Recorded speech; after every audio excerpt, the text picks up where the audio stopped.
on some colors. When you get artwork in, original artwork from a customer, and it happens to be in converted to CMYk, this is kind of what you get on the left. So this might be the original artwork that the customer had when they created the artwork and they were painting in RGB, but then when they sent, for whatever reason, they convert to CMYk, and a lot of people think that, you know, printers print in CMYk, and that might be true with everything outside of screen printed apparel, but you know, if you're printing a magazine advertisement or a digital file that's going to be printed on paper, they actually technically print in CMYk because their machines do, but the art file that they get, if they know anything about color correction, they want that file in RGB because that's the truest original appearance of the art that the customer is seeing. And so on the left is an example of that same artwork in CMYk, and you can see the color difference in the blues. A very vibrant blue here, very navy-ish kind of blue over here, and then on the far right is a color that color picker, which I don't normally use, is an example of what you get out of Photoshop, and Photoshop gives you an idea of what that color is. Like if I was to click on this and then click with the eyedropper tool over here, where it's at, I can't see it on view on my screen. So if I click over here in this area,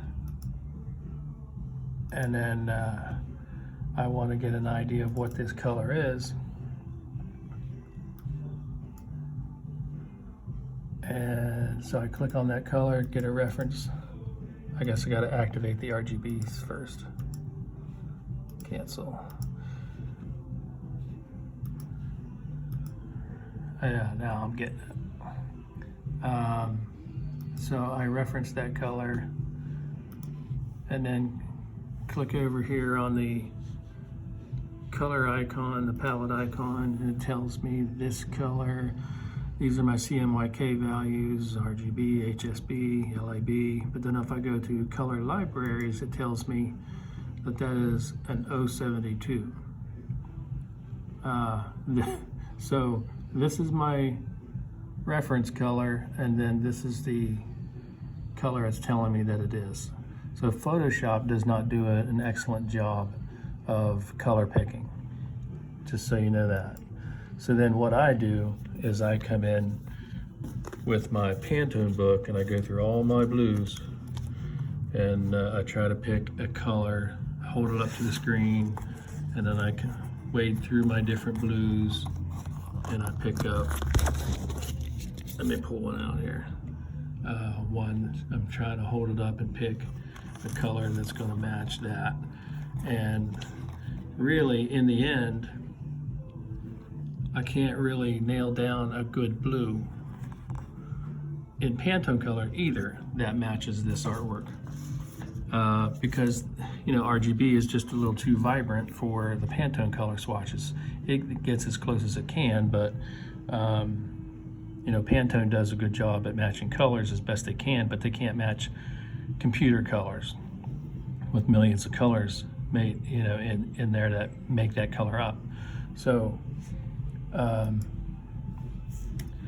what I do is just I get my closest Pantone color pick out of all my blues, and then I nail that down, and that's what I go with.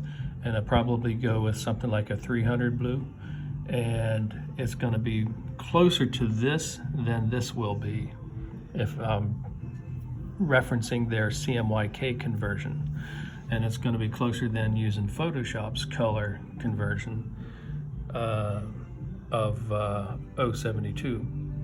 So, you know, it's another example of having to do something by eye. you can't rely on the computer to pick your colors for you. That's it.